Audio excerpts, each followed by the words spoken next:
Hello student, good morning to all.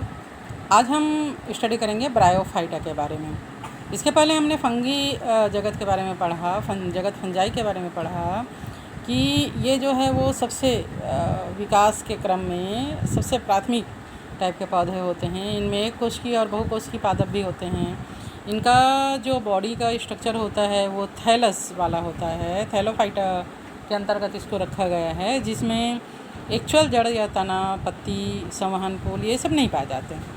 अभी हम जो ब्रायोफाइटा पढ़ रहे हैं, इसमें ये जो है जो फंजाई जगत है उसके डेवलपमेंट के बाद जो पौधे बनते हैं ये ब्रायोफाइटा में रखे जाते हैं। तो ये भी बहुत ज़्यादा डेवलप नहीं होते हैं, इनमें भी संवहन तक बहुत ज़्यादा डेवलप नहीं होता है।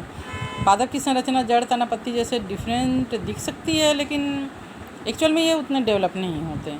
ठीक है, तो ब्रायोफाइटा को पादप जगत का उभयचर वर्ग, उभयचर का मतलब होता है जो नम और छायादार स्थान में रहते हैं, अंधेरे स्थानों में रहते हैं, गीली जगह पर रहते हैं, उनको जो जल और थल दोनों मतलब जिसके लिए आवश्यक है, इनको ब्रायोफाइटा मीन्स उभयचर वर्ग कहा जाता है, चाहे वो एनिमल्स हो चाहे वो प्लांट्स। तो ब्रायोफाइटा को उभयचर वर्ग में रखा गया है। अब जैसे कि हमने अभी बताया कि ये नम और छायादार स्थान में रहते हैं। आजकल बरसात के दिनों में इसके बहुत सारा वैरायटी आपको देखने को मिल जाएगा। आप लोगों ने देखा होगा, आप जैसे जहाँ पर ईंट की जोड़ाई है, अगर आप छत में चले जाओ जहाँ पर सीमेंटिंग नहीं हुआ है ना, या फिर कहीं पे ऐसे छूट गया, वहाँ पर ऐसा गद्देदार कालीन जैसा खूबसूरत सा गलीचा जैसा हरा हरा प्लांट्स उग जाता है। तो उसको अगर आप निकाल के देखोगे ना, तो सभी एक एक प्लांट ये जैसे दिख रहा है यहाँ पर, ठीक है, ये मॉस फ्यूनेरिया का पौधा है, ये आपको दिखेगा। देखना आप लोग छत वत में जाना, और जहाँ पे ईंट वगैरह है ना, वहाँ पे गद्दादार ऐसे पौधे का प्लांट का वो होगा, उसमें एक एक प्लांट आप अलग करके देखना, तो बिल्कुल आपको ऐसे ही दिखाई देगा। इसमें मूलाभ, मुख्य अक्ष, उसकी पत्तियाँ और जीवाणु भी अगर उसमें हुआ है तो, है ना। और जो पुरानी लकड़ियाँ वगैरह होती है, अंधेरे स्थान में रहता है, उसमें इस प्रकार के चट्टे टाइप के पीले कलर का या हरे कलर का ऐसी इस टाइप का दिखाई देगा, जो मोटा मोटा चट्टा टाइप का रहता है। ठीक है, ये जो है वो आपका स्फेगनम है, इसमें युग्मकोद्भिद छोटी छोटी बिल्कुल बारीक बारीक सी पत्तियाँ वाली होती है पौधे, ये सब जो है वो इसके अंतर्गत आते हैं। तो ब्रायोफाइटा को नॉन वास्कुलर क्रिप्टोगेम्स भी कहा जाता है। Non vascular cryptogams, non vascular मतलब जिनमें वास्कुलर बंडल यानी जाइलम और फ्लोएम जो है वो डेवलप नहीं होते हैं।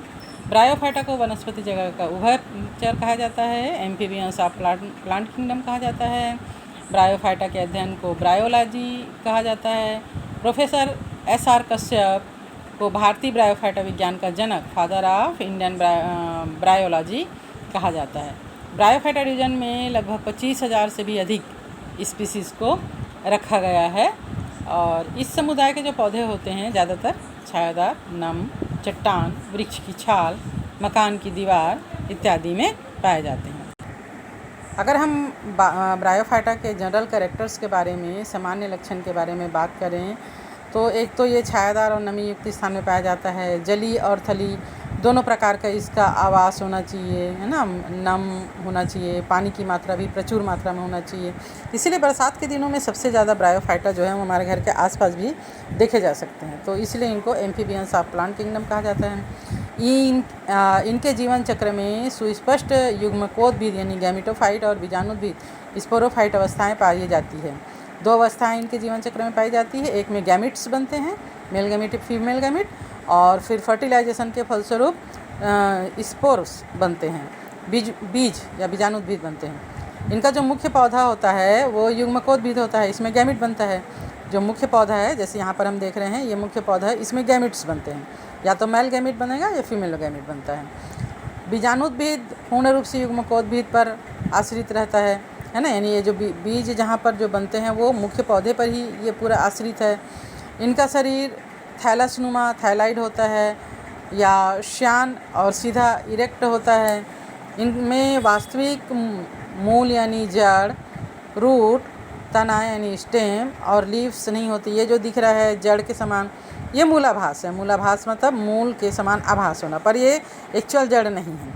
ये जो दिख रहा है पत्ती के समान, ये एक्चुअल पत्ती नहीं है। ये जो दिख रहा है वो एक्चुअल स्टेम नहीं है।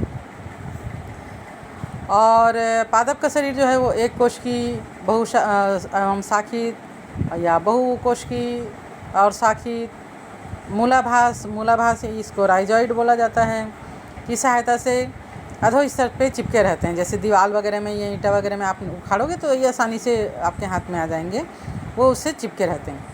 मूलाभास स्थिरीकरण एवं अवशोषण का काम करते हैं। मूलाभास भूमि से खनिज लवण का अवशोषण करते हैं। इसमें जल एवं लवण के संवहन के लिए संवहन ऊतक नहीं पाया जाता। वास्कुलर बंडल इनमें नहीं होता है। जाइलम और फ्लोएम इनमें नहीं होता। ये मुख्यतः समबीजाणु होमोस्पोरस होते हैं। दोनों जो इसके बीज होते हैं वो एक ही जैसे होते हैं। मुख्य पौधा युग्मकोद्भिद होता है जिस पर जननांग उत्पन्न होते हैं, ये जैसे हम देख रहे हैं, है ना। और क्लोरोफिल की उपस्थिति के कारण ये स्वपोषित यानी ऑटोट्रॉपिक होते हैं। इनमें प्रकाश संश्लेषण की क्रिया होती है। ये अपना भोजन स्वयं बना सकते हैं। लैंगिक जनन विषम युग्मक oogamous प्रकार का होता है। मेल गैमिट और फीमेल गैमिट जो है वो अलग अलग होता है। नर जनन अंगों को पुंधानी या एंथ्रेडियम कहा जाता है। याद रखना, नर जनन अंग को पुंधानी यानी एंथ्रेडियम कहा जाता है और मादा जनन अंग को स्त्रीधानी यानी आर्कीगोनियम कहा जाता है। ये शब्द हम बार बार रिपीट करेंगे, एंथ्रेडियम एंड आर्कीगोनियम, पुंधानी और स्त्रीधानी। तो इसको याद रखना। पुंधानी बहुकोश की गोली, गदाकार, दीर्घवृत्तीय संरचना अलग अलग प्रकार का होता है। इसके चारों ओर बंध कोशिकाएं यानी स्टेराइल सेल का आवरण होता है। इसके अंदर अनेक चल और द्विकशाभिक पुंमणु एंथ्रोजाइट्स उत्पन्न होते हैं। मादा जनन अंग आर्कीगोनियम, ये फ्लास्क की तरह बहुकोश की संरचना होती है। फ्लास्क जैसे गमले गुलदस्ते वगैरह सजाने के लिए हम फ्लास्क वगैरह लेते हैं ना, उस टाइप की इसकी संरचना होती है। इसके फूले हुए आधारी भाग को अंडधानी और ऊपर दीर्घित भाग को ग्रीवा यानी नेक कहा जाता है। अंडधानी के और ग्रीवा के चारों ओर बंध कोशिकाओं का आवरण पाया जाता है। मादा युग्मक को अंडगोल यानी ऊसफेयर और नर युग्मक को पुंमणु यानी एंथ्रोजाइट्स कहा जाता है। पुंमणु द्विकशाभिक और गतिशील होता है जबकि अंडगोल गतिहीन होता है। निषेचन के लिए जल आवश्यक होता है। पुंमणु जल में स्वतंत्र होकर स्त्रीधानी के संपर्क में आते हैं और स्त्रीधानी के अंदर अंड से संलयित हो जाते हैं और फिर ये द्विगुणित युग्मनज यानी जायगोट का निर्माण कर देते हैं। युग्मनज विकसित होकर एक बहुकोश की बीजाणुद्भिद यानी स्पोरोफाइट का निर्माण कर देता है।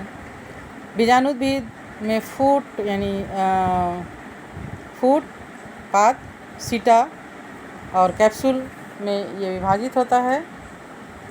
ब्रायोफाइटा में स्पष्ट पीढ़ी एकांतरण पाया जाता है। तो अगर हम आर्थिक महत्व की बात करें तो ब्रायोफाइटा का आर्थिक महत्व जो है वो कम है। कुछ मॉस शाकाहारी स्तनधारी पक्षी और अन्य प्राणियों के भोजन के रूप में काम में आते हैं। स्फेग्नम जिसको पीट मॉस भी कहा जाता है, इसमें जल के अवशोषण और अवशोषित करके जल को संग्रहित करने की क्षमता बहुत ज़्यादा पाई जाती है।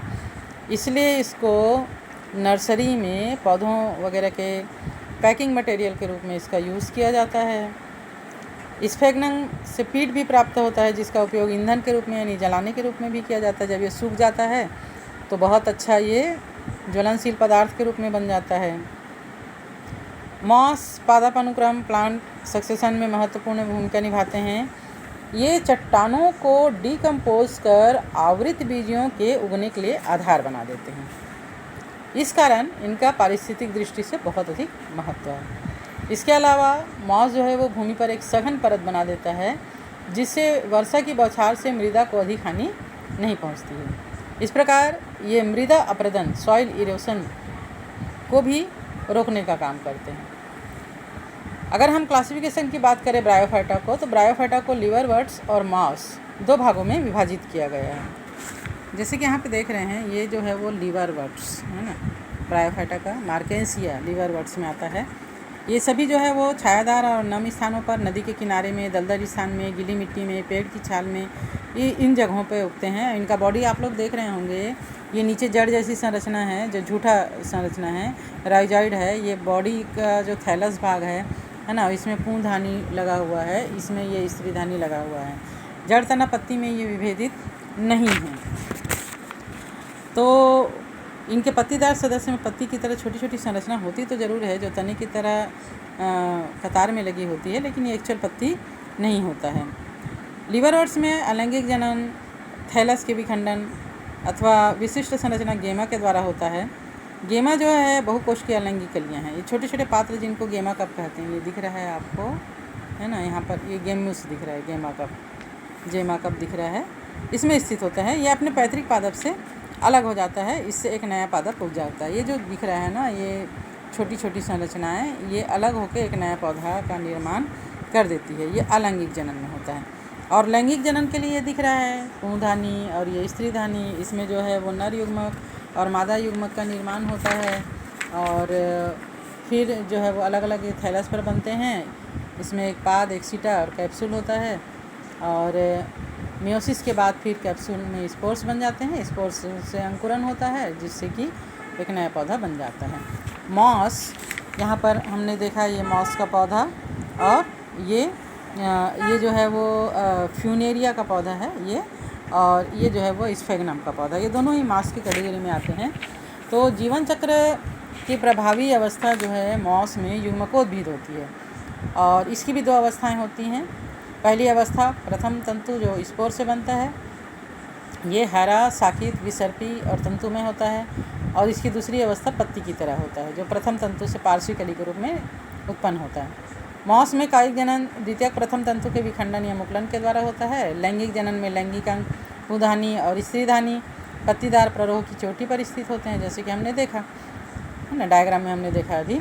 निषेचन के बाद युग्मनज से स्पोरोफाइट विकसित हो जाता है, और मॉस में स्पोरोफाइट लीवरवर्ट्स की अपेक्षा ज़्यादा विकसित होता है, और इसके कैप्सूल में स्पोर्स होते हैं। मियोसिस डिवीजन के बाद स्पोर्स बनते हैं, और इसका जो स्पोर्स का विकिरण होता है, मतलब एक स्थान से दूसरे स्थान पर जो फैलने का प्रणाली होता है, वो बहुत विस्तृत होता है। तो इसके सदस्य, सामान्य सदस्य के रूप में हमने फ्यूनेरिया, पॉलीट्राइकम और स्फेगनम के बारे में पढ़ा। नेक्स्ट चैप्टर में हम पढ़ेंगे टेरिडोफाइटा के बारे में।